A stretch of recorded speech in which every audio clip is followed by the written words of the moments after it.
Hagajinyo alat bandon Shillong Ston kata mariadap na ka program rakhi Independence Day hagakhatsan trigunai lar arja arpusan ke menteri jong ketenat ke koj kekhia jong ke jela Meghalaya ke Dr. Ampareen lingdo kalayo ru ban lejurip ya ke civil hospital haringkat ke jinga don lang jong MLA ke Nong Ston ubak Gabriel Waklang. Hagajing lejurip ke Dr. Ampareen kala la ru ban yo banyakran barki officer ketenat ke koj kekhia kentup yo medical superintendent ki doktor bat ki nurse nak benta ke jingdon kam bat ki jing ki bakia kendu hakatai ke hospital. Habakali syapang ki specialist doctor lani ki doktor kerpang kum ki ophthalmologist bat ki wei ke Dr. Ampareen kala ong bak jing dunat jaka ke penchitom ya ke hospital ban bu ya ki jaka bakerpang halor ke ni Henry kalau ongru ba andalapen kenriak no ya ke maternity and child health MCH unit na civil hospital Nong Ston ke Sorkar kan sasyam ya ki sen jam ki badon kam ban penklan bat ban penbha ya ke ni hospital. Kalau ongru ba ke Sorkar kam Kwah bagi patba ke Nong Ston kin hap ban pelut pot ya ke pisah ban lej pak sumar Shaduh Shillong Henry ke thong kalong ban penpoi ya ki lat Jingsumar babha bat ban kam penjan bat pensuk ya ki patba.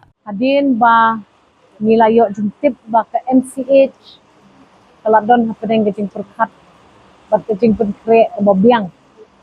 ti menta niwan ya kendu ya ki MCH kiban haplet syaka MCH hospital ti ngila sim ya ki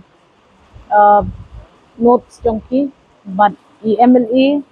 in lam kmat ban ya syong bat ki sashi sen i engineer ru ila wan ngila yo ya ke review ni engineer ti she sen ba ke MCH kalau long fully functional ngilala ban pet kumno pede ban bhaya kini ke hospital civil nomor ki babon ki departments ki don tam ke shani ki don tam ke active tuberculosis ward ki don tam ke active dialysis ki don tam ke active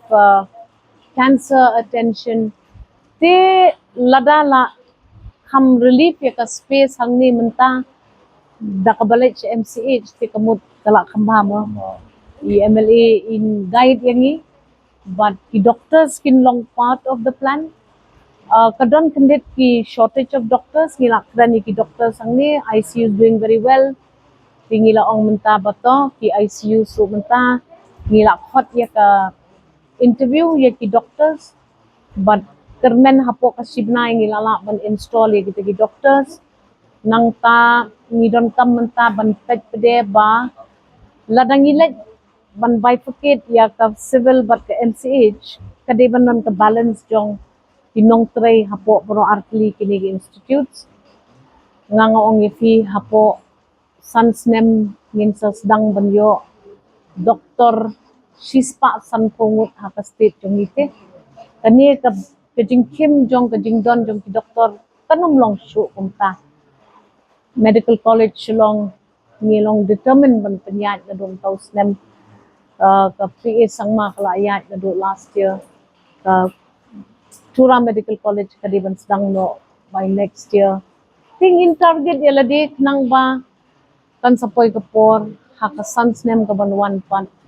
ba ka state tungi kanum don shortage kita ki doctors ki dungi don kamke ki specialist ru in sa sedang bon na mar takabas dang ya the medical college nila ban sedang ru ya ki specialization courses ki don lala ka jong ka course ti ngin sala ban ya kataru but kung bakalong ti kabhaba pisngap ni MLA nomor MLA iwan yalam yang asani may mga ba yalam ni MLA ang konsep ba surayo ay madam sa lawan sini maila don kadi tu kerpang ya Nong Ston ba nilai ban plino ya kadi ke MCH sampai dan dari kajinya kemunta kelong nakade kamampor manuduna pala doktor spesialis ako kaste jadi kan kita di kajinya kita punya keren dari doktor kita hamil atau kuno ngilapan sok ya kami but kalau juga por kuno ban balance kuno madam ya ki nomtre ya nos de baro ki nomtre ya ki akan di hospital perlu pengen kasih korban yo kon deno sunan naladap ya ki interview jongki doktor about 3 months maybe daladap ki interview jongki doktor ya ubenai te jumlah manong ba spesifik ka atau ubenai te ya tamla ban kular manoro andre dalalong kita yang kiman power te hangta yang dalalong Habatin, pej bahagi kishap, kashap plus F. Ka plus F? Hakabam bangibam dunaki eki bataya kamet. Namar kata habatiru atau kau kamlu ka umpnyang kadut pej ya kashap plus F haka jingsom. Yaki nutrient kumki vitamin bat ka ayan la ai kan diat bada ka bathau bha kam kta ai ka dur jingki mar bam ka jing mat lani ka rukom shed yaki balehi banai kita ka don ka we ka jing mentoy ba kongsan ka kot ka khia ka nutrition ba kham bha ka jing im ba kham bha pendon kam daki mar bam modon ka sharp plus F menta ka sni Lawan Ra Shapi Lingba ko office jong Commissionerate of Food Safety Meghalaya